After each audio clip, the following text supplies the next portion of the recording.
Bienvenidas y bienvenidos a Gutun Zuria Bilbao, Festival Internacional de las Letras. A continuación tendrá lugar la conversación titulada Tapar el ruido que hacen las ratas cuando me corren por dentro, entre las escritoras Sabina Urraca y Rosario Villajos. Ongi etorri Gutun Zuria Bilbao, letren nazio arteko jaialdira. Jarraian, tapar el ruido que hacen las ratas cuando me corren por dentro itzeneko solasaldia izango da Sabina Urraca eta Rosario Villajos idazleen artean.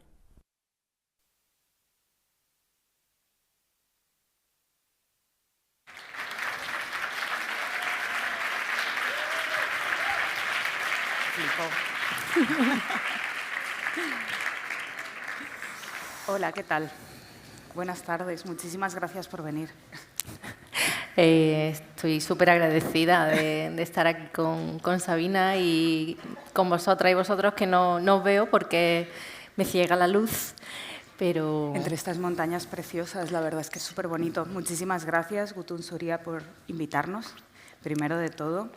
Y bueno, queríamos decir que hemos estado comentando ahora que, claro, nosotras le pusimos este nombre a esta charla y ahora explicaremos por qué, pero no nos imaginábamos como que una voz tan formal la iba a leer como en un teatro tan lleno de gente y de pronto nos daba muchísima risa haberle puesto este nombre. Esta frase que da título a la charla, en realidad está tomada de los diarios de Rafael Chirves, que si no los habéis leído, bueno, a mí me gustan mucho.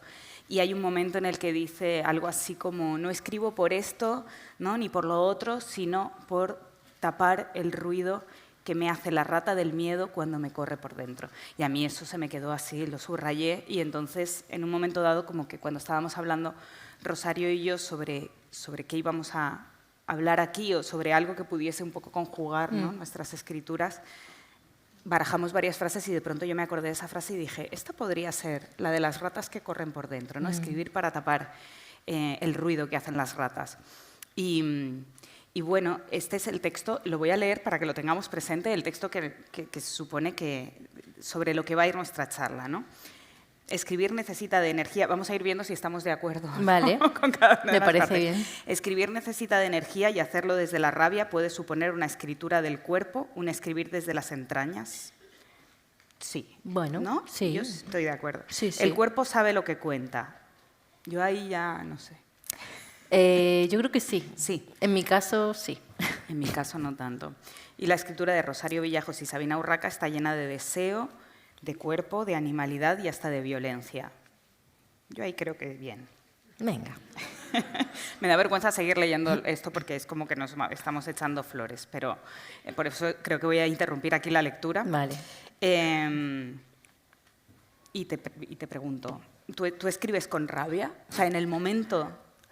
Pues lo estuve pensando bastante y sí que escribo con rabia, pero creo que esa rabia se ha ido asentando un poco, ¿no? Después de 2 años de terapia,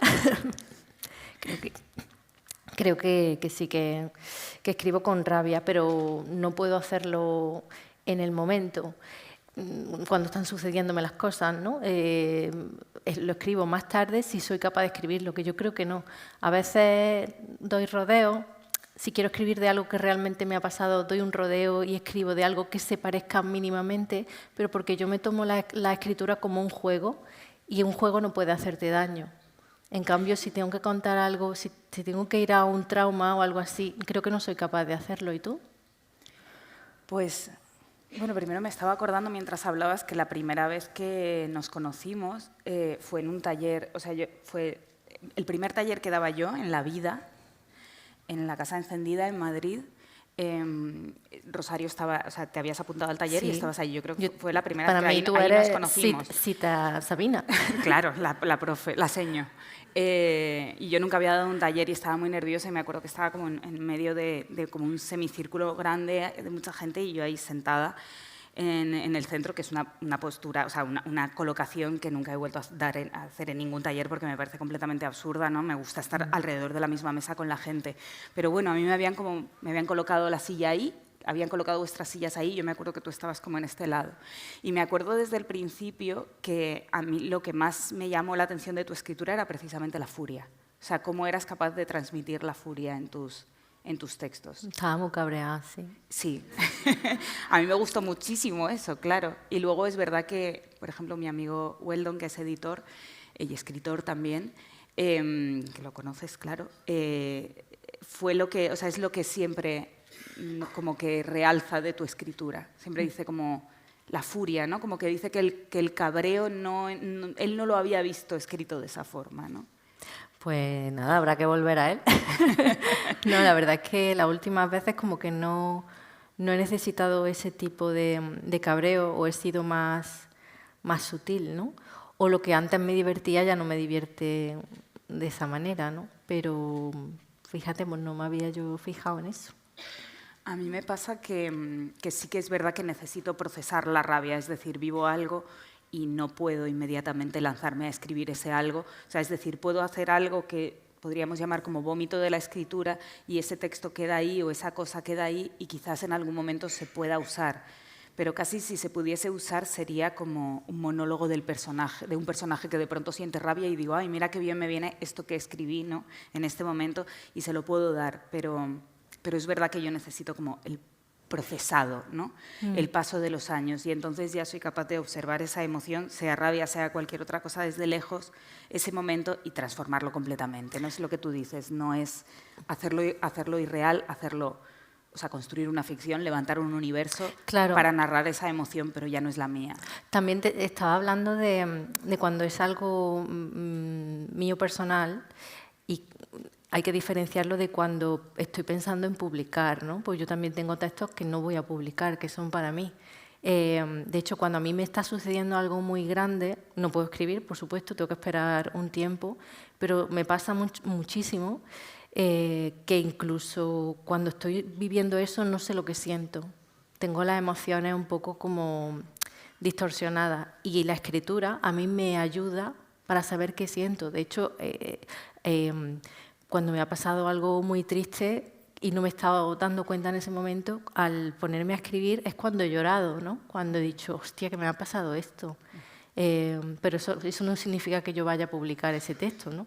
Cuando ya estoy pensando en publicar, tengo que ficcionar, sí o sí. No soy capaz, creo que no puedo hacerlo de otra manera. Y tiene que ser a toro muy pasado. Claro, a mí me pasa un poco eso y ahora por primera vez, a finales de marzo, voy a publicar unos diarios de escritura en los que menciono a Chirves, por cierto, porque mientras escribía eso, ¿no?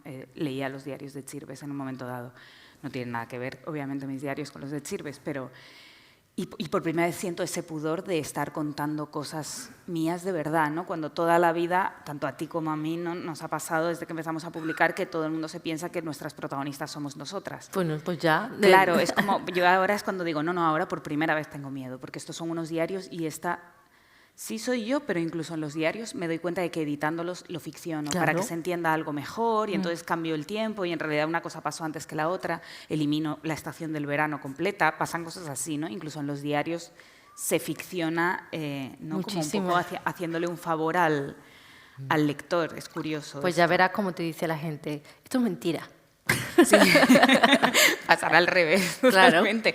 Pero pienso, ¿y ahora qué? ¿No? O sea, cuando por primera vez te voy a dar mis diarios, ¿qué va a pasar? ¿Y cómo defiende una que incluso en sus diarios hay ficción, ¿no? Que cuando omites una parte ¿no? del diario, porque obviamente hay partes omitidas, son fragmentos de diario, ya estás como generando una trama y que cuando decides quitar a unos personajes y dejar a otros, en realidad estás creando un personaje mucho más fuerte, ¿no? Que quizás no tuvo tanta presencia en la realidad. Y que la memoria es mentira. La memoria es un rumor que te vas contando a través del tiempo, pero no hay nada real. Y yo esto lo sé hablando con mis hermanos, ¿no? Que cada uno tiene un recuerdo distinto de algo en lo que los tres estuvimos y no tienen uno que ver con otro. Eso pasa muchísimo. A mí me pasa que... Me estoy acordando ahora de estar escribiendo y de estar escribiendo en este momento vómito emocional, de este momento, ¿no? que estás escribiendo para... Voy a volver a citar nuestro título de la charla y la frase de Chirves, que estás escribiendo para tapar el ruido que hace la rata del miedo cuando te corre por dentro, ¿no? Y estás ahí como encendida escribiendo y en ese momento la única satisfacción que yo tengo... es una cosa que hablé con un amigo hace poco, me escribió y me dijo, leo a Mario Lebrero para creerme que me neurotizo con altura. Y yo le dije, Matías Candeira me lo estaba diciendo, y yo le respondí, creo que escribo diarios para creerme que me neurotizo con altura, ¿no? También. Es como, estás viviendo algo, es un disparate absoluto lo que está pasando en tu cerebro, ¿no? O tienes emociones encontradas hacia algo de la vida y entonces lo escribes y de pronto te parece que eso es algo más digno, simplemente porque está escrito, ¿no? Sí. Simplemente porque lo has transformado y has hecho algo con ello. Y ahora me estaba preguntando una periodista en una entrevista, me estaba preguntando si creía que escribir era terapéutico. Yo me he puesto un poco de monia, que luego le he tenido que pedir perdón porque me ha preguntado si, en plan, siento si te he hecho enfadar. Le he dicho, no, yo soy así vehemente, pero no me he enfadado. Pero o sea, a mí escribir no me parece terapéutico, pero sí que me parece como que satisface eso, ¿no? Esta parte de decir, bueno, por lo menos me he neurotizado con altura un ratito. No, y bueno, lo que yo acabo de decir, ya que no soy capaz de sentir en el momento, a mí la escritura pues me ayuda a saber qué es lo que he sentido, ¿no? O qué debería haber sentido en ese momento. Pero para mí primordialmente es un juego porque nunca es exactamente tan real como lo que te ha pasado. Es una forma de acercarte sin que te vuelva a hacer daño, ¿no? Ahora yo estoy escribiendo cuentos y la verdad que felices no son, porque creo que los mejores cuentos que yo he leído en mi vida no son felices, ni siquiera los clásicos, ¿no? Que leemos de los hermanos Grimm, son todos terribles, ¿no? Me apetecía mucho dejarme llevar por ahí y no sé si es este el tipo de furia al que te refería antes, pero sí están muy vomitado, ¿no? Luego ya tengo tiempo de ponerme a repasar y a leer, y es cuando aparece la luz que hace que yo sepa que los lectores y las lectoras podrán comprender lo que he escrito, ¿no? Pero lo primero que sale es incomprensible, pero sienta tan bien. Sí, esto es curioso. Cuando has dicho lo de que tú escribes cosas para no ser publicadas, yo siento que con lo de la publicación de los diarios ahora me he metido como otra rata en la tubería, ¿no? Que es peligrosísimo esto porque significa que algo que yo hasta ahora escribía libremente, totalmente, de una forma absolutamente natural y vomitada, que eran los diarios, ahora de pronto ya me doy cuenta que mi escritura de diario ha cambiado un poco porque ya sé que esto quizá algunos trozos se pueden publicar, ¿no? Y antes no lo pensaba demasiado, igual alguna vez, ¿no? Pero o sea, creo que todo el mundo tiene como esta fantasía como del diario, como algo que alguien va a encontrar un día y entonces lo van a publicar, ¿no? Bueno, de niña no tenías... Yo publicaría el de José, el de mi pareja, que nos lo encontramos hace poco y era súper divertido. Es maravilloso, un diario de infancia increíble que Rosario me mandó algunos trozos, es que es espectacular. Es muy divertido. Ese es uno de los diarios de infancia más divertidos que he leído, la verdad. Mi libro preferido del año. A mí me han mandado bastante diarios de la infancia, la gente, como fotos, y es increíble. O sea, hay de verdad hay gente que es fascinante, ¿no? Como que te das cuenta de que ya eran un niño muy particular, una niña muy particular, ¿no? En el caso de José, totalmente, es espectacular. Yo no tenía diario de pequeña, tenía cuaderno de dibujo, muchísimo, pero un diario ni muerta, ¿no? Porque digo, joder, como me lo encuentren, no puede ser. Entonces, la verdad es que los diarios empecé a escribirlos hace relativamente poco. Y ni siquiera son diarios porque no escribo... Bueno, no tienen fecha, eso para empezar, no sé si los tuyos tienen fecha o no, pero lo mismo en un día escribo 4 párrafos de cosas que han pasado durante el día y luego me tiro 3 o 4 días que no escribo nada. No sé. Yo es que no escribo cosas, o sea, no escribo prácticamente cosas que pasan en el día. De hecho, escribo cosas que veo por la calle. O sea, en mi diario tampoco hablo necesariamente mucho de mí, ¿no? De pronto sí hay un momento así de una oda de amor a mi perra, ¿no? Momentos así como emocionales, que esos son los que nunca publicaré, porque son como muy cursis, ¿no? Y no está trabajado, es como una emoción soltada. Y luego sí que tengo muchas conversaciones que pillo por la calle, ¿no? Que me gusta mucho. Ahora ha cerrado una tienda que había en mi calle, que era una frutería, huevería, la huevería de Paco, y ahí se juntaba como toda la gente mayor del barrio. Había señoras casi centenarias, una señora ciega fascinante, que aparece en mi último libro como transmutada en otro personaje, así solo un momento, ¿no? y me encantaba ir y estar allí y escuchar las conversaciones. Y es muy fuerte porque cuando las empiezo a escribir en el diario, inmediatamente las empiezo a ficcionar. Y entonces yo ya le he dicho a mis seres queridos que sepáis que si me pasa algo y cogéis mis diarios y los leéis, que sepáis que en mis diarios hay ficción, ¿vale? No os asustéis, hay ficción. O sea, yo escribo, de pronto se me ocurre una escena como para una novela y la escribo en el diario. ¿no? O sea, pero pondrás a lo mejor un prólogo explicando todo esto, ¿no? Cuando vayas a publicar tu... Es que no voy a publicar el diario, solo si me muero y lo encuentran. Vale. Creí que lo ibas a... No, porque has dicho antes, no, ahora que voy a publicar mi diario. Bueno, ahora voy a publicar, pero son fragmentos. Van a salir a final de marzo, pero no sé si es algo que vaya a volver a hacer. Pero a lo mejor necesitas un warning al principio. Ya, no es tan grave como para eso. O sea, las partes ficcionadas... No, o sea, me refiero que hay escenas que he visto y que de pronto empiezo a modificar, o escenas que he vivido y que de pronto empiezo a modificar de cara... Tienen como un símbolo en general, que es que eso es para ser usado en una novela, ¿no? Como esto es susceptible de ser usado en la siguiente novela, ¿no? Vale. Vale. No, me parece bien que lo hagas así. Sí.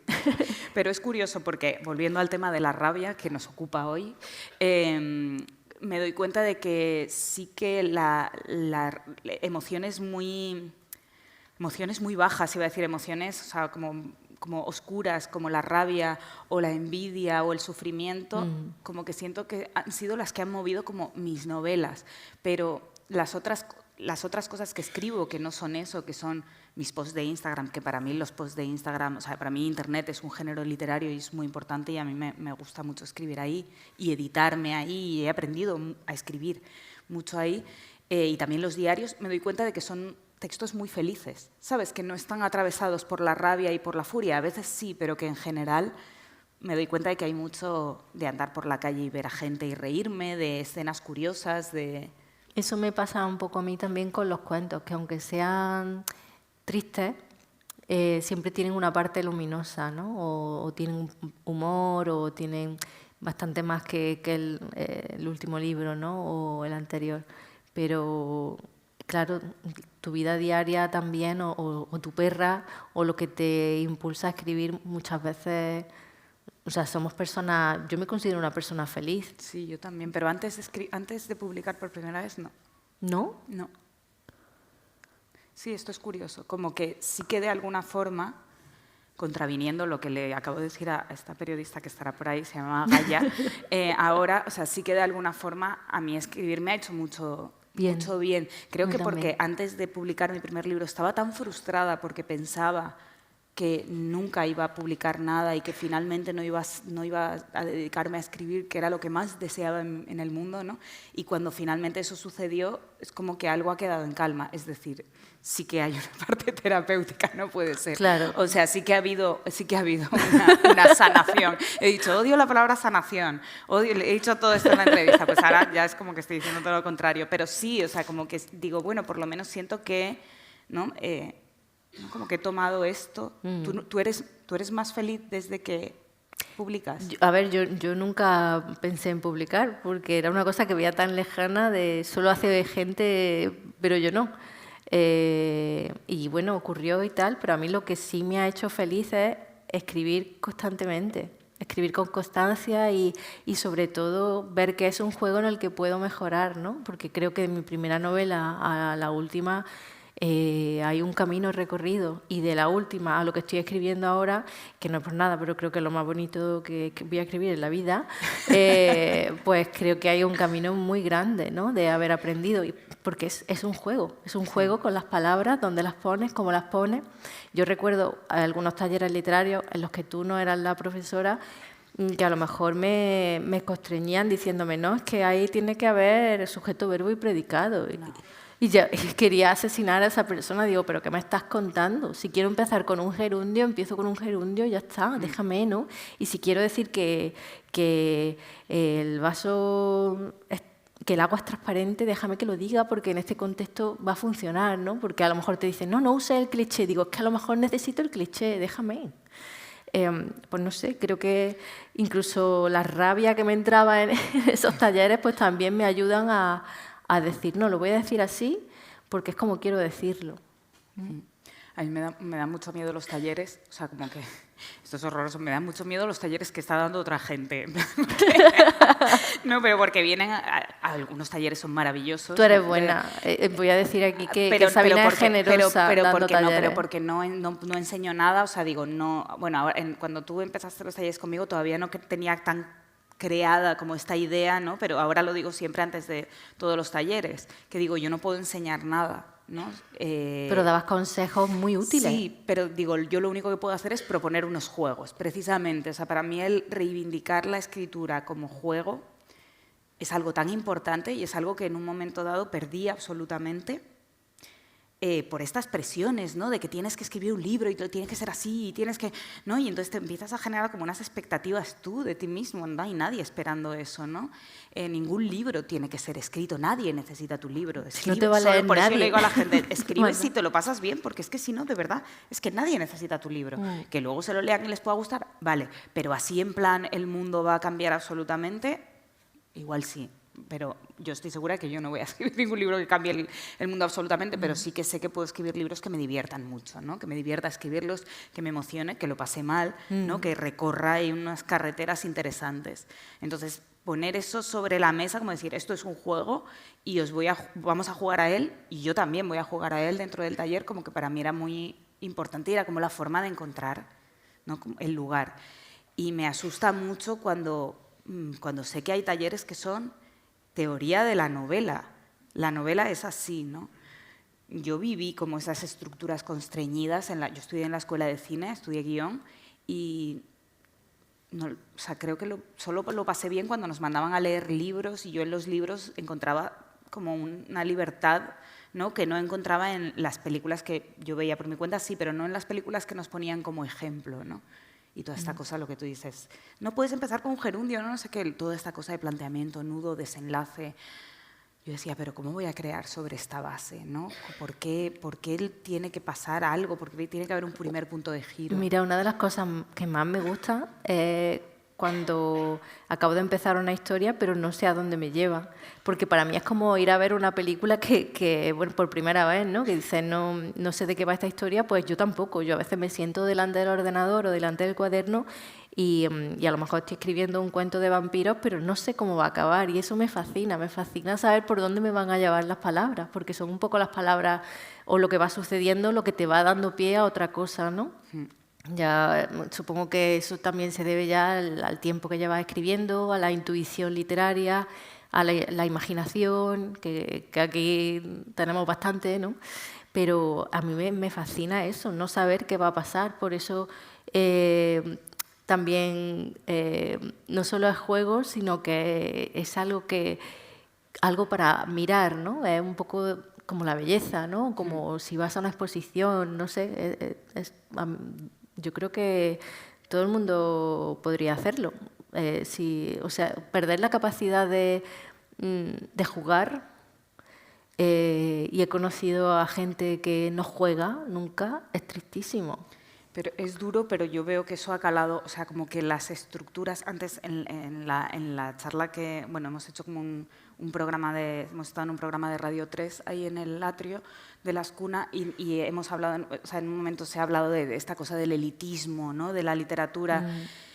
Y yo decía, ¿no? Esto de que veo que vienen a mis talleres algunas veces personas que de verdad han perdido como el contacto con lo que de verdad pueden contar, con la cantidad de cosas que tienen para contar y la cantidad de maneras que tienen para contarlas, ¿no? Precisamente porque están constreñidos por esta idea de que la literatura debe ser así, ¿no? Y tiene que ser o un cuento, o un poema, o una novela, y no existe nada más, ¿no? Yo reconozco estas estructuras, a mí también me hacen un poquito me rozan un poquito en el cerebro a veces y tengo que tener cuidado de no caer en esos esquemas que los tenemos súper metidos a fuego. No hace falta ir a una escuela de escritura que te digan planteamiento, nudo, desenlace, porque ya lo estás viendo en las series que ves, ya lo estás leyendo, o sea, lo tienes, ha calado en tu cerebro, entonces, ¿para qué te lo dicen? Simplemente no. Crea, pero me da mucha pena cuando alguien se cree que no puede escribir porque se cree que escribir es escribir como alguien que ya ha publicado, ¿no? Ese era mi problema antes, ¿no? Que yo pensaba que había que escribir así y yo tenía cuentos terribles. Bueno, creo que en esto también lo compartimos, tú y yo, que nos da mucha vergüenza leer cosas que hemos escrito antes, con anterioridad, ¿no? Pero a mí me gusta esa vergüenza. Ah, ¿te gusta? O sea, me gusta porque es como... Pero lo haces, lo lees. ¿Lees cosas que has escrito antes? O sea, los libros no. Eso nunca me refiero a mis eso. novelas, Me refiero a claro. eso. Claro, los textos breves y todo eso sí, porque dicen, yo escribí esto, qué fuerte, hace 3 años. Qué divertido. Sí, o sea, sí. Yo, por ejemplo, los textos en internet, que sí que me curro los textos, o sea, que algunas veces me pongo a escribir y me quedo ahí como absorta, me lo paso muy bien, lo publico, al rato le doy a editar, cambio cosas, la gente ya le ha dado no sé cuántos likes y pienso, le estáis dando like a algo que ya ha cambiado y yo sigo ahí cambiando cosas, me lo paso muy bien ahí, eso sí lo releo. Pero las novelas no. No, las novelas no. Las novelas no. De hecho, cuando grabé los audiolibros de mi primer y mi segundo libro, que no fueron seguidos, menos mal, grabé primero el segundo, y ese, bueno, más o menos. Y después grabé el primero, mi primer libro, y esto fue hace igual 2 años. Y me enfermé, o sea, no podía, como que... Me empecé a volver loca, en plan, ¿qué es esto? Empezaba a darme cuenta de que había cosas que no me gustaban y entonces estaba en un estudio de sonido, el técnico, y empezaba a editarlo sobre la marcha. Y ella salió, cambiaba todo, y el técnico, aquí ha pasado algo, como que te ha temblado la voz un poco raro, y yo no lo veo. Y lo estaba editando sobre la marcha. O sea, el audiolibro de Las Niñas Prodigio es diferente del libro en muchas partes. Empezaba a cambiar cosas, ¿sabes? Me llevaba con una chuleta, lo ponía encima del libro, cambiaba cosas, me empecé a volver loca. No hay que releerse. O sea, es que eso es que los libros son, como tienen esta entidad horrorosa de novela, ¿no? Como de... Es como que se estropea todo, como que se pudre ya todo en la diversión. En ese momento es triste, pero es así, ¿no? Yo tuve que hacer el audiolibro, bueno, ¿no? Estaba encantada de hacerlo, pero solo había pasado a lo mejor, no sé, unos cuantos meses desde que había salido y sí que tenía la impresión de que yo no había escrito eso. Pues pensaba, esto es demasiado bonito, no lo he podido escribir yo, con lo bruta que yo soy, pero estuvo muy guay, me gustó la experiencia también. Yo ahora voy a grabar el del último libro y a ver qué tal, ¿no? Pero sí que es algo que me da un poco de terror y sobre todo que noto que me toca en lugares extraños del cuerpo, eso que es capaz de enfermarme. Leer durante 4 días seguidos algo que has escrito, o sea, es como que te vuelves loco, ¿no? Hay un momento extraño. Me estaba acordando ahora por lo de es que empezar a escribir sin saber el final, que cuando era pequeña, o sea, que fíjate, o sea, que desde cuán pronto, ¿no? Estas estructuras nos las han metido en el cerebro, que cuando era pequeña en el colegio, en Tenerife, tenía una profesora, doña Ana María, que nos decía que entraba a la clase así, que estábamos todos armando jaleo y decía, ¡Barrio Bajeros! O sea, era espectacular esa mujer.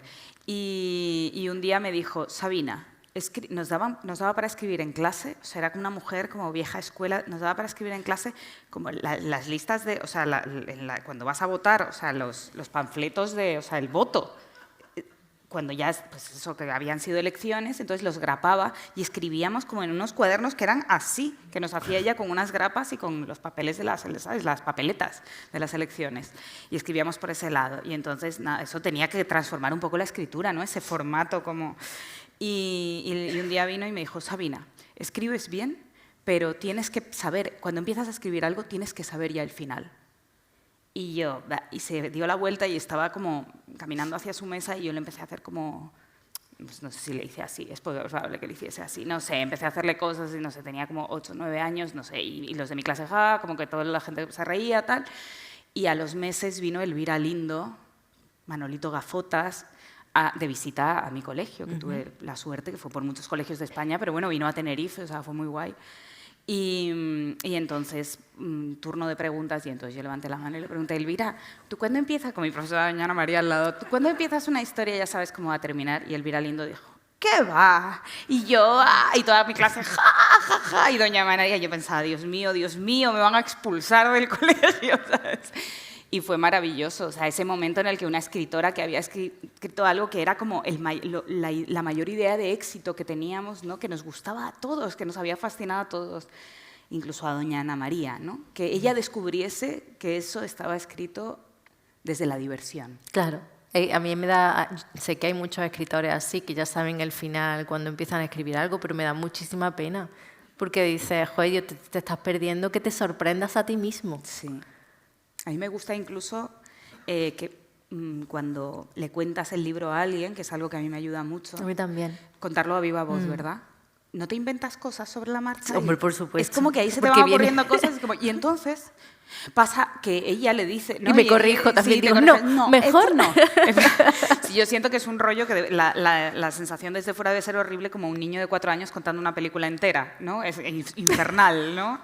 Es que ella lo que dice es que... ¿sabes? Entonces, pero me ayuda mucho porque se va construyendo la historia. Y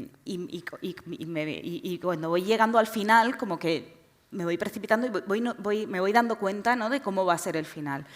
Y entonces un día se lo conté cuando estaba con la beca esta de Iowa en Estados Unidos. Éramos como una clase, teníamos taller de narrativa, ¿no?, y íbamos llevando como trozos de nuestras novelas, y yo llevé como más o menos una estructura aproximada del celo. Y entonces éramos pues gente de, en realidad, todas las edades, porque bueno, había gente de casi 50 y esa beca te la podían dar a cualquier edad casi. Y había pues uno de los más jóvenes de la clase, que era Arturo, una persona maravillosa, que tenía 23 años, que era como un niño colombiano que ha vivido en un pueblo con sus padres hippies, ¿no? Y bueno, y una persona increíble, que lee como nadie, listísimo, ¿no?, súper dulce. Y entonces yo leí como el final del celo, que era mucho más terrible, simplemente era mucho más terrible porque terminaba antes, se cortaba antes el libro, y eso hacía que fuese un final terrible, ¿no?, que no continuaba tanto. Y entonces Arturo empezó, no, por favor, no, desesperado, no, tiene que ver a la perra, ¿no? Y entonces, cuando estaba terminando el libro, me acordé de eso y pensé, es interesante también hacer, ¿sabes?, como hacer caso a este tipo de peticiones espontáneas, ¿no?, como de gente. Y como que me acordé tanto de Arturo, me emocioné mucho y dije, quiero que esto termine de una forma bella, ¿no? Como... Bueno, eso sucede también con el libro de Sara Mesa, Un amor, ¿no?, y como en la película Isabel Coixet decide cambiar el final también, ¿no? Que yo lo agradecí también. Yo soy como Arturo. Es un final desconcertante y se ve que no es un final Sara Mesa. Eso es. Pero me gusta. Oye, no estamos siguiendo el guión para nada. Para nada, pues que estamos... Vamos a ver el guión. Ahora tocaba hablar de... la violencia, ¿no? Hemos hablado de la violencia. Pues la violencia, vaya tema. A mí me pasa una cosa muy extraña, que he hablado en terapia, que es que a mí me asusta mucho la violencia en la vida real. De hecho, me asusta mucho la violencia verbal, o sea, como que me tenso.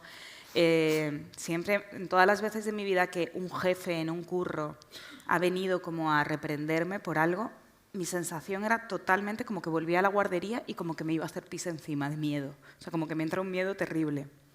Y en cambio, escribiendo, disfruto muchísimo de narrar la violencia. O sea, me gusta mucho narrar como peleas, situaciones violentas, o sea, como que lo disfruto muchísimo y yo digo, ¿pero qué me pasa? Estoy enferma, ¿no? O sea, hasta el punto de decir en terapia, me pasa esto, o sea, esto es muy raro, ¿no?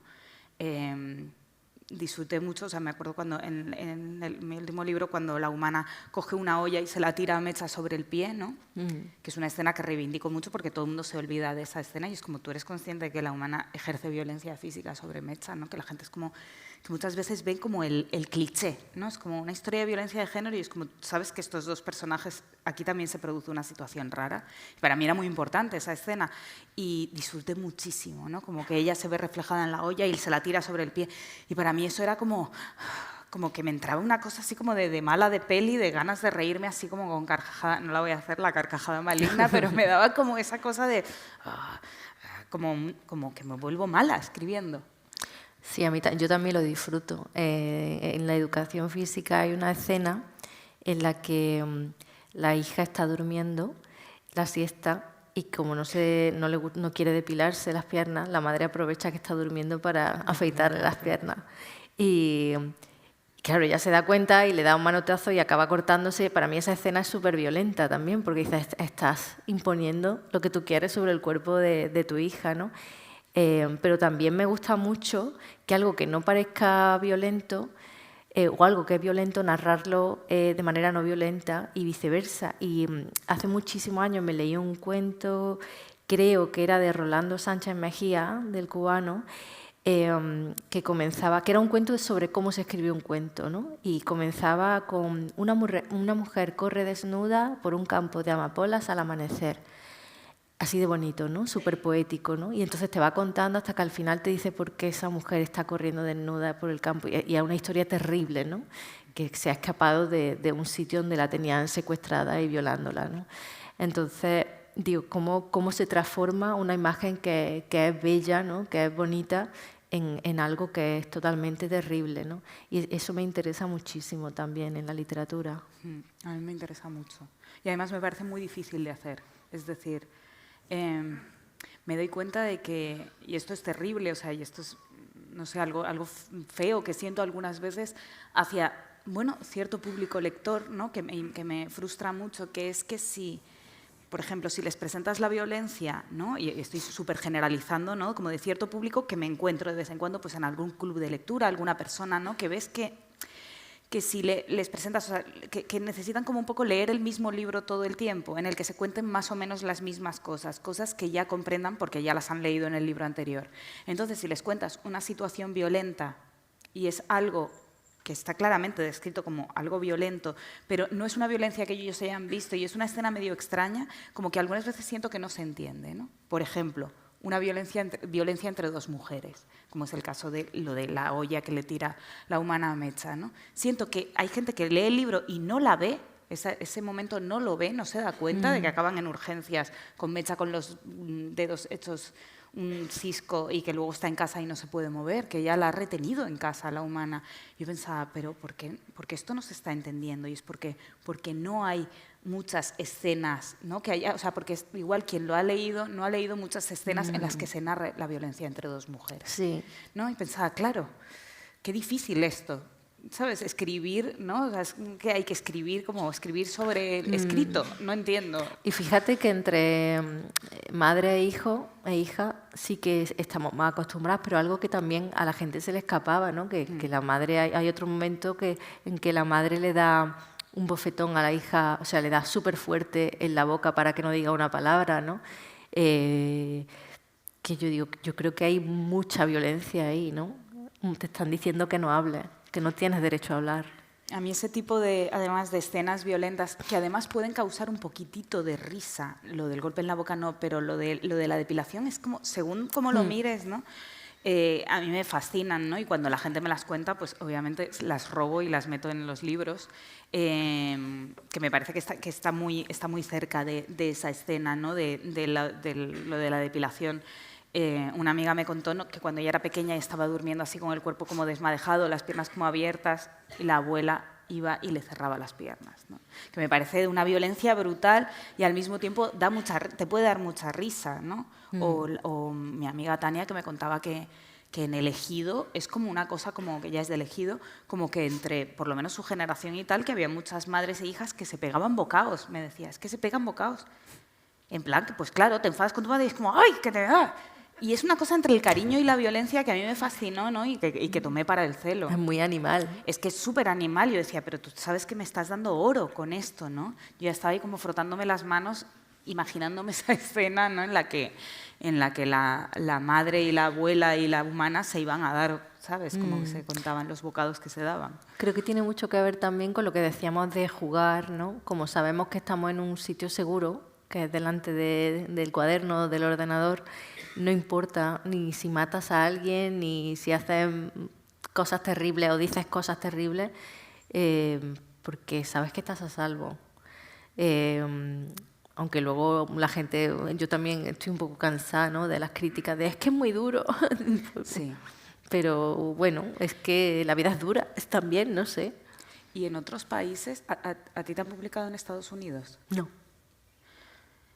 O sea, mi libro lo están traduciendo y va a salir en Estados Unidos y es muy curioso cómo hay otro rasero de medir la violencia, es diferente. Pues o sea, en Rusia, imagínate. En Rusia, imagínate, cualquier cosa, todo les parecerá una novela romántica, todo, ¿no?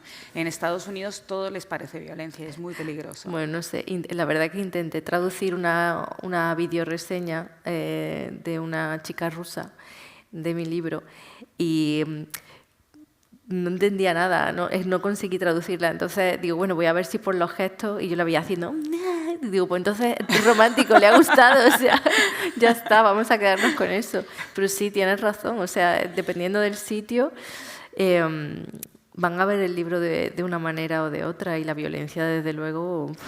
Claro, es que según qué país y qué haya vivido, cuál sea la historia de ese país y cuál sea como el código, ¿no?, ético y las últimas, no sé, modas incluso, ¿no? Las últimas modas en ética, iba a decir, pero es que es así. Es así. Es que es así. En Estados Unidos hay modas que de repente entran, ¿no? Modas éticas Es todo y tan morales. hipócrita, ¿no? Lo de poner un pitido, que ahora se está haciendo en España también, Sí. que lo de poner un pitido encima Sí, de una sí. palabrota.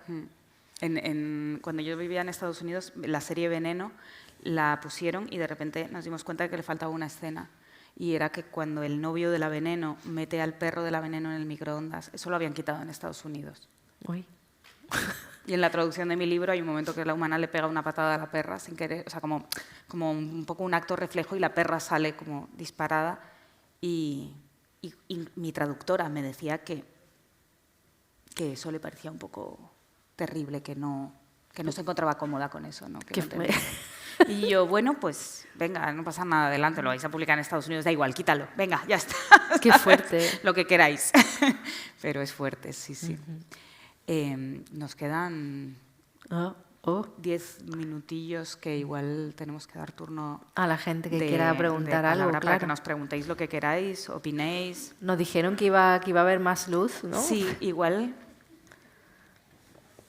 nos dijeron que os iban a iluminar para que os pudiésemos ver. No sé si alguien... Mira, si haces así se ve un poco. Ah, mira, sí. No sé si alguien... os estáis iluminando, ¿no? No sé si alguien quiere comentar alguna cosa, hacer alguna pregunta.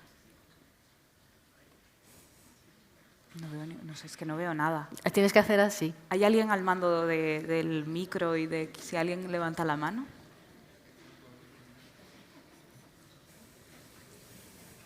Pues no pregunta nadie nada. ¿No? Nadie nos quiere preguntar nada. Pues seguimos hablando del cuerpo, que no hemos hablado del cuerpo ¿De verdad todavía. no queréis preguntar nada? Pues... El último tema creo que era el del cuerpo, ¿no? Sí, es verdad, no hemos hablado del cuerpo.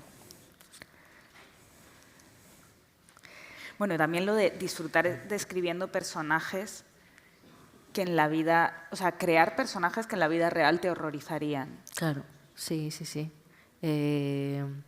Muchísimo. La madre de Catalina, por ejemplo, ¿no? O, claro, me decían, ay, es que tú eres Catalina, ¿verdad? Digo, soy Catalina, soy su madre, soy el padre de su amiga, soy todos los personajes. Claro. Sí. ¿Y Catalina te desespera en algún momento? Claro, a mí... ¿O Rebeca? Rebeca muchísimo, ¿no? Es una persona odiosa, ¿no? Pero creo que tiene que haber de todo en esta vida. Claro. A mí me hace mucha gracia cuando la gente en Goodreads o algo pone, es que no pude soportar al personaje. Es como, lo entiendo totalmente, porque yo tampoco lo puedo soportar en muchos momentos, ¿no? Como que me desesperan mucho mis personajes en muchos momentos, pero disfruto de que me desesperen. Hay un momento que quiero que entren en razón y no lo hago, ¿no? Es como, bueno, ya está, se tienen que quedar así, son seres humanos. Los seres humanos...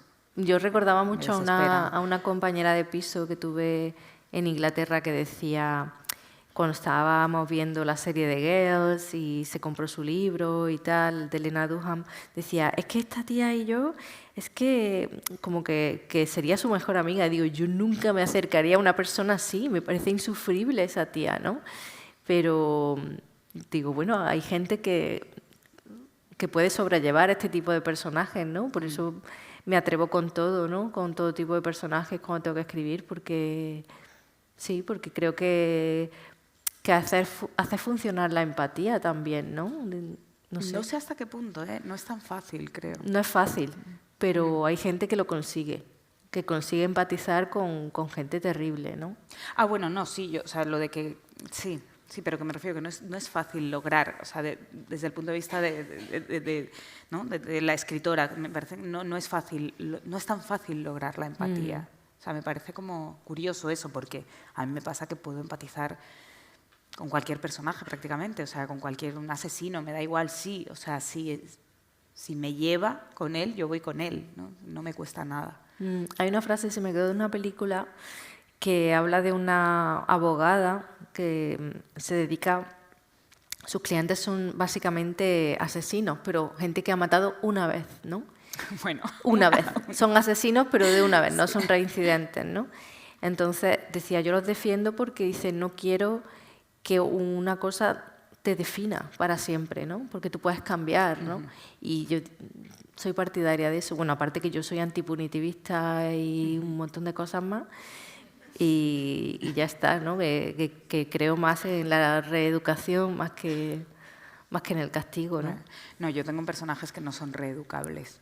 Me interesa mucho precisamente la reincidencia en sus manías, horrores, ¿no? En sus manías, en sus adicciones. O sea, me gustan mucho esos personajes que son esclavos de sí mismos, ¿no? O sea, es como que siento debilidad por ellos. Me cuesta mucho un final constructivo en el que, ¿no?, de pronto se enciende una luz y todo va bien y el personaje encuentra la senda de la bondad y de la felicidad. Bueno, puede ser al contrario también, ¿no? Puede ir de soy una persona aburrida, normal, a convertirse en un monstruo. Esos son mis preferidos. Sí.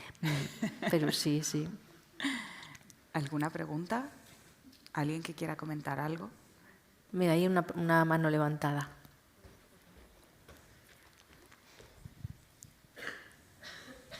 A ver, Aupa, hola. Hola. Es un poco trampa que justo os pregunte yo, pero a ver si así rompemos el hielo y más gente se anima. Y ya que estabais comentando así las diferentes cuestiones que habíamos estado hablando para que conversarais, quizás algo que me gustaría que pudierais compartir también son, más allá de... Hablabais de esa rabia cuando escribís o estabais hablando de la violencia del cuerpo, pero ¿cuáles son los procesos de escritura? También eso era una de las cuestiones que pienso que es interesante y yo te escuché a ti, a Sabina, hablando, cuando nos conocimos en Alcañiz, te escuché hablar cómo estabas, cómo habías construido la estructura del celo y me pareció algo increíble, la verdad me pareció muy interesante. Y cuando estábamos también pensando en esta conversación, escuchando entrevistas, también te leí a ti, Rosario, sobre los procesos de escritura. Quizás si os apetece, no sé, compartir sobre ya el proceso concreto, ¿no? Quizás de vuestros 2 últimos libros, pienso así como El celo y de la educación física, por ejemplo. Creo que son a veces fórmulas. Estabais hablando quizás de lo que nos interesaba, eso de empezar desde el gerundio, pero a veces llegar a entender libros tan fantásticos como los vuestros, cuáles son esos procesos que hay detrás, que son invisibles, a los que no tenemos acceso, suele ser algo que es apasionante escuchar o que suele ser interesante. Pues es tan largo de contar y sobre todo es diferente en cada libro, completamente diferente, completamente. Yo siento como que aprendo algo, ¿no? No sé cómo lo ves tú, Rosario, pero como que aprendo algo como del libro anterior, pero necesariamente, o sea, no funciona la misma fórmula con cada libro. Cada libro precisa como de una cosa completamente distinta. En mi caso, con El celo, tomé notas compulsivamente de una forma errónea, que lo digo siempre, o sea, esto no debería haberlo hecho durante tanto tiempo, que fue tomar notas todo el tiempo. Y para mí tomar notas es escribir escenas completas, de pronto, o algo, una conversación que escucho por la calle y digo, esto es perfecto. O sea, yo ya teniendo un poco en la cabeza de lo que quería hablar en El celo, ¿no? Un poco apoyándome en las obsesiones del momento, que en general es lo que me mueve a escribir un libro, estar muy obsesionada con unas cuantas cosas y un poco como que esas obsesiones se conjugan en la novela y entonces les tengo que dar forma, ¿no? Y entonces pues igual escuchaba una conversación por la calle, apuntaba todo, ya ficcionaba la conversación, como he dicho antes, pero claro, iba reuniendo material y en un momento dado me vi con más de 500 páginas de Word. Primero las tuve que pasar porque yo escribo en el móvil muchísimo, dicto al móvil y el móvil lo escribe, que es maravilloso porque hay un montón que voy por la calle y voy, entonces ella le dice que no sé cuánto y entonces suelo ver perros que me encuentro y entonces como el dicto y se escribe, se ve, ella le dice que no sé qué, abre la puerta. ¡Ay, qué bonito! ¿Cómo se llama?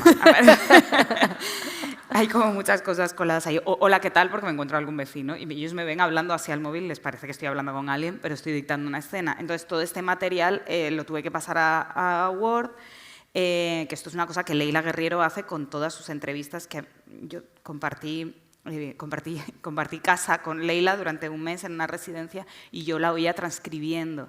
Y yo estaba transcribiendo todo, pero claro, ella estaba transcribiendo sus entrevistas y yo estaba transcribiendo todas estas notas de años y años y años y yo decía, bueno, venga, oía su ritmo de tecleo y decía, venga, tú también, venga, ahí con Leila ahí.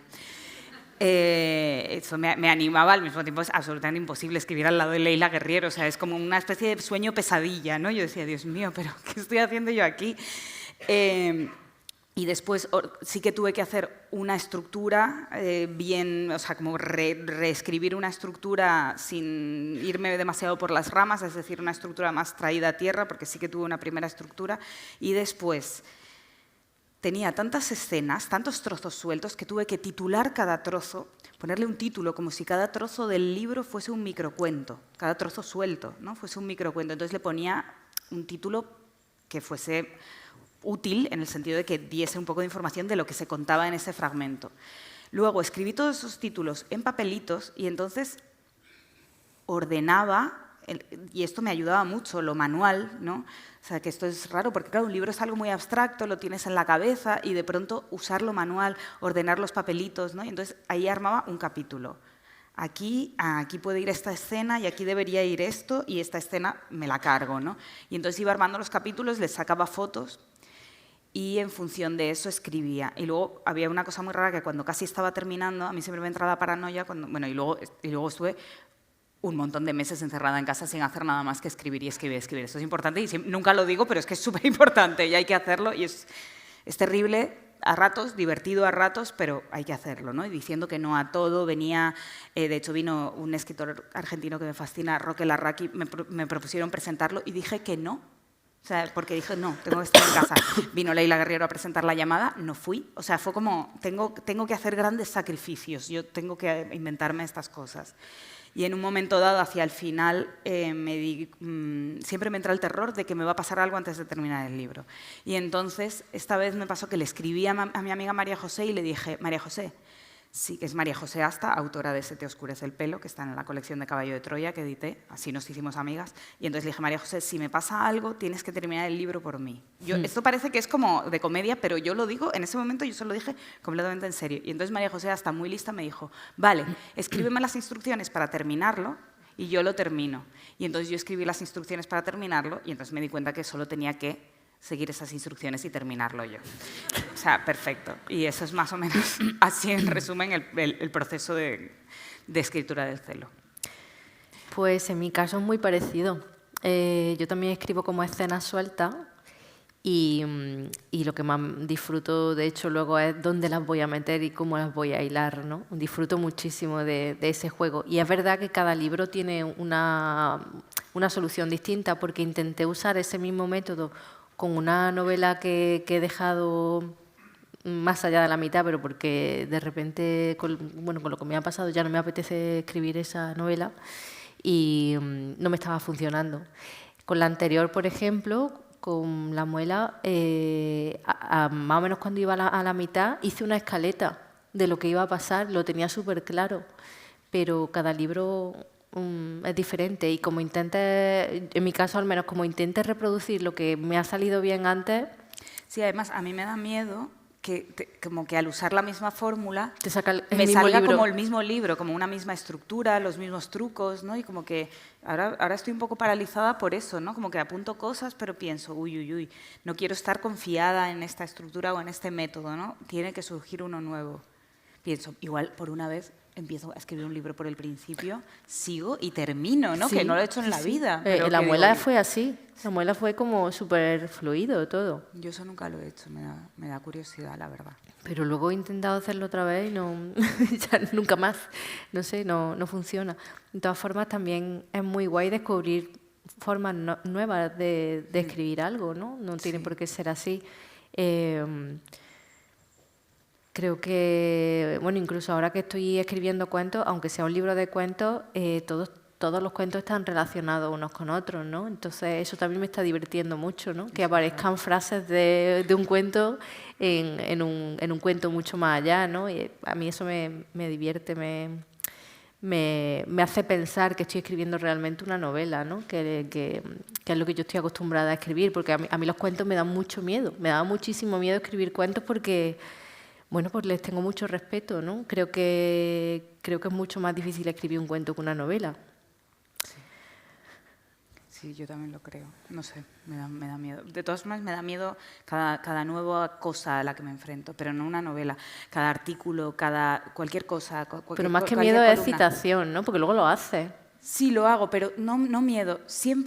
Cada vez que me enfrento a un texto, cada vez que me enfrento a algo, siempre siento que en realidad no lo sé hacer, que siempre parto de cero. Y esto, que suena terrorífico, a mí me parece excitante, en el sentido de que nunca digo, bien, no estoy perdiendo esta pureza, por llamarlo de alguna forma, ¿no? Como esta inocencia. Claro. Sería más, ¿no? Parto siempre de cero, siempre no sé escribir. Lo que pasa es que sí que hay un momento de desaliento al principio, en plan, pero si tú no sabes hacer esto, ¿no? Siempre.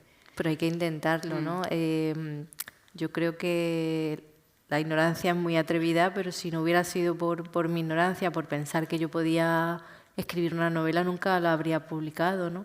Creo que hay que arriesgarse con todo, sí, y jugar y pasarlo bien y disfrutar, ¿no? Y bueno, yo ahora estoy escribiendo, justo antes de entrar estábamos hablando de otras formas de expresión artística, estábamos hablando de la música.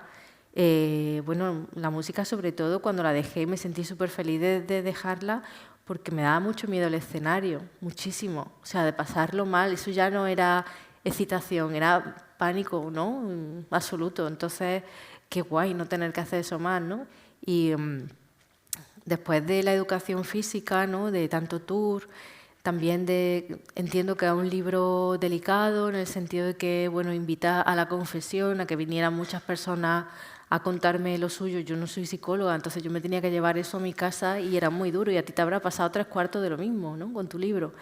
Pues hubo un momento en que me planteé que lo dejaba también, ¿no? Por el tema exposición.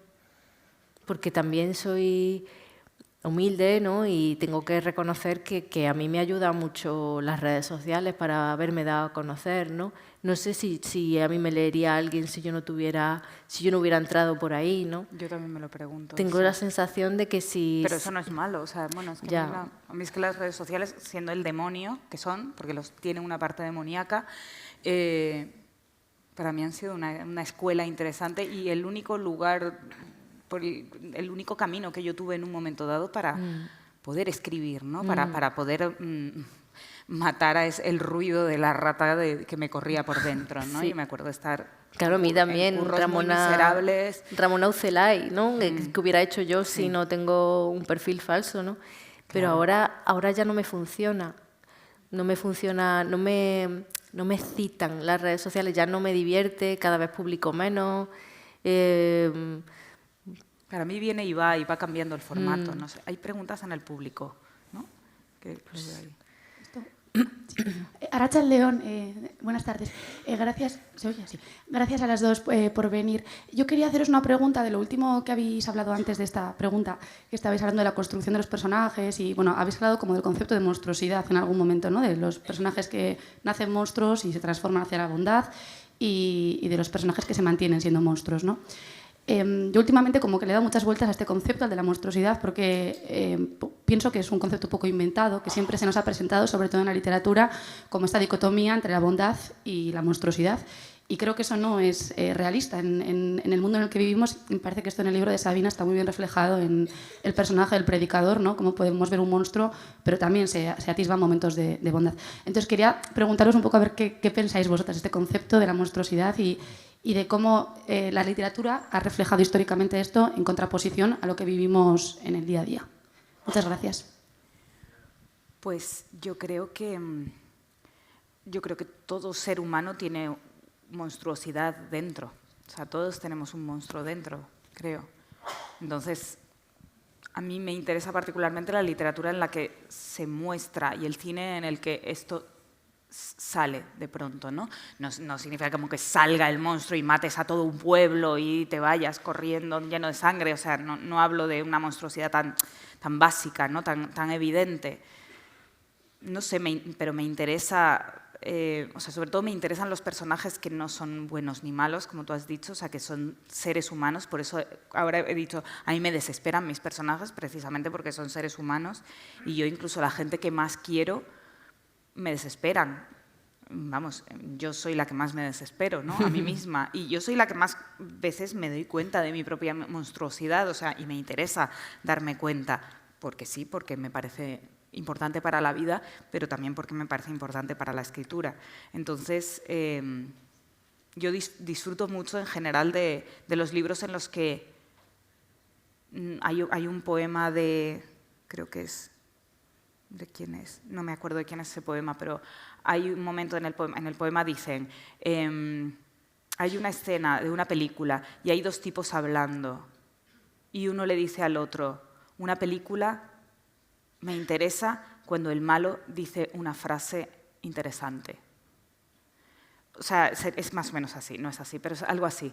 O sea, a mí una película me interesa cuando de pronto el malo dice algo maravilloso, ¿no? Es un poco, podría resumirlo en eso, sería algo así lo que me interesa y lo que siento que me va a seguir interesando. De hecho, y vuelvo a Leila Guerriero, ya ves que como acabamos de estar ahora, y a La llamada, a mí eso es lo que me interesa de La llamada, ¿no?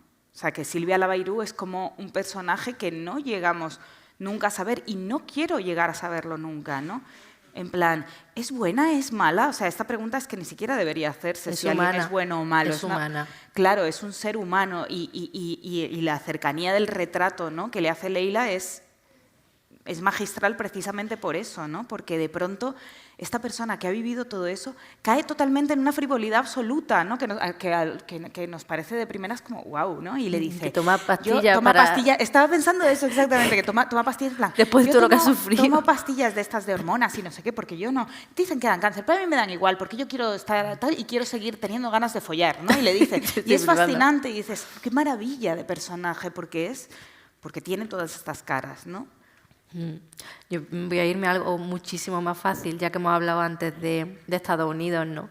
Que es donde se ve muy claro, ¿no? Si comparas las películas de Disney a partir de La Bella y la Bestia con las del estudio Ghibli, ¿no? Ahí es donde se ve, ¿no? En las de Walt Disney el malo es malísimo y muere de la forma más horripilante posible y fin. En cambio, en las películas como El viaje de Chihiro o alguna de estas, no son malos, son gente con circunstancias. Son gente que a lo mejor de pequeños les pasó una movida y por eso se han transformado en un dragón herido o lo que sea. Y bueno, será porque soy antipunitivista, pero que estoy más por la labor de todo eso, ¿no? Y sigo pensando, ¿cuántas guerras nos habríamos ahorrado si alguien hubiera recibido un abrazo a tiempo? Sí.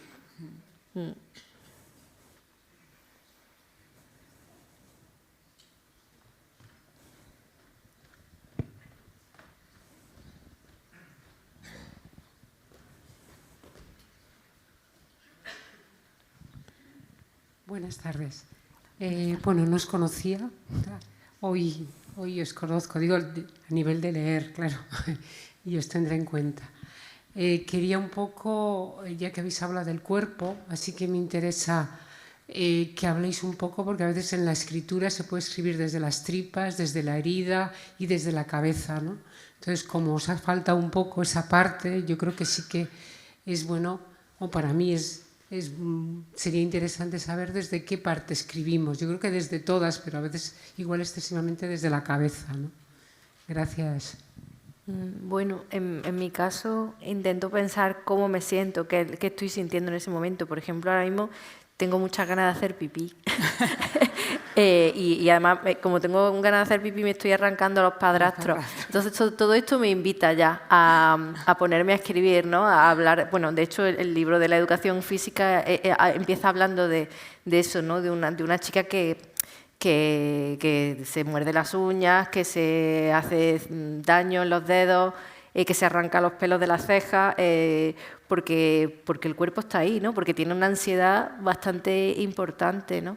Creo que que es muy fácil conectar también, no solo con tu cuerpo, sino con la gente que te va a leer a través de un dolor de cabeza, de un dolor de ovarios, de lo que te esté pasando en el cuerpo en ese momento, ¿no?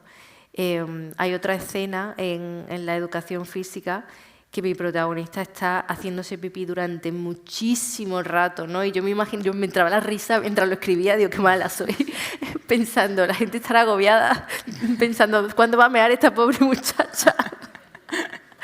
Pero sí, me gusta poner el cuerpo al límite. Pues para mí el cuerpo es que, lo hablábamos antes en la entrevista en Radio 3, para mí es un misterio absoluto y algo que siempre me ha provocado mucho pánico. De pequeña me daba mucho miedo pensar que el cuerpo por dentro estaba a oscuras. O sea, me acuerdo que la primera vez que lo pensé, ¿no? Como que dije, pero claro, aquí se ven los órganos en colores, ¿no? En el libro de eso que estaba en conocimiento del medio, no me acuerdo ya, bueno, naturales o no sé. Y claro, se veían todos los órganos como en colorcitos y no sé qué y tal, pero la realidad es que, claro, a no ser que le apuntes con un foco muy fuerte, igual ahora mis vísceras, si las miran con una cámara entrando a una gastroscopia, igual se ven un poco iluminadas porque tengo un foco muy fuerte alumbrándome, pero en general estamos a oscuras, ¿no? Y por dentro. Entonces, esta idea de pequeña me obsesionaba y también la primera vez que vi un cuerpo por dentro, como una foto, o sea, no sé si era un vídeo de una operación o algo que no sé, vi en la tele, le dije a mi madre, por dentro estamos hechos de basura, ¿no? Porque me fascinó como ese estercolero, como esos objetos apilados ahí dentro, ¿no? Que parecían sin orden ni concierto. Entonces, y me asustaba mucho también, y creo que esto tiene mucho que ver en mi escritura, el que portásemos esta especie de maleta, ¿no? Con objetos desconocidos dentro, no sabemos en qué estado ni cómo, de un lado a otro, ¿no? Estamos como si llevásemos una mochila con un tupper con algo que se lleva pudriendo un montón de tiempo o no lo sabemos. No sabemos qué estamos llevando, ¿no? Es un poco como cuando en el aeropuerto viajas a algún país y te dicen, ¿alguien ha podido meter algo en su maleta que usted desconozca o no sé qué? Y tú dices, no sé, igual, ¿sabes? Pues el cuerpo es eso todo el rato.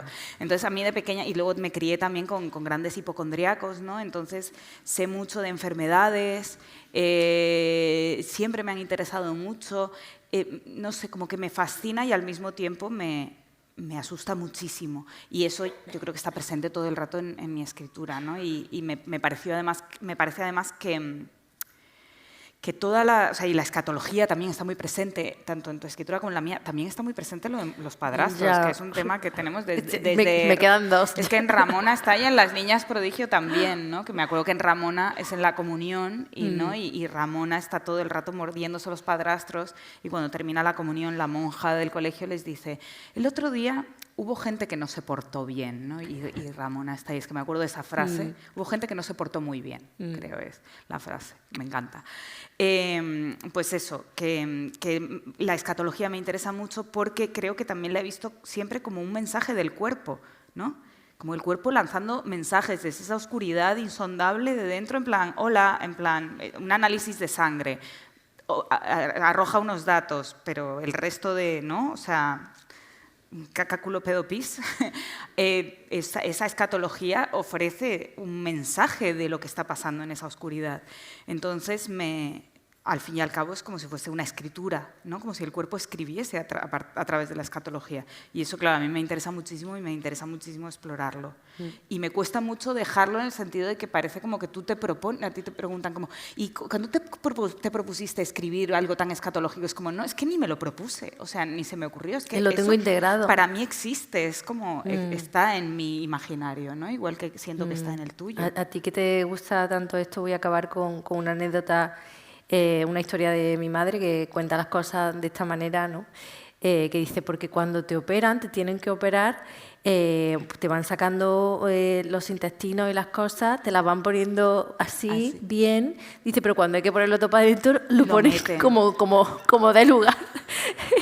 Imagínate. Hombre, luego se te tienen que recolocar las tripas. Claro, pero imagínate vivir con este tipo de historias en casa. Es que tengo totalmente incorporado el tema escatológico, el tema cuerpo y las tripas, claro que sí. Me encanta.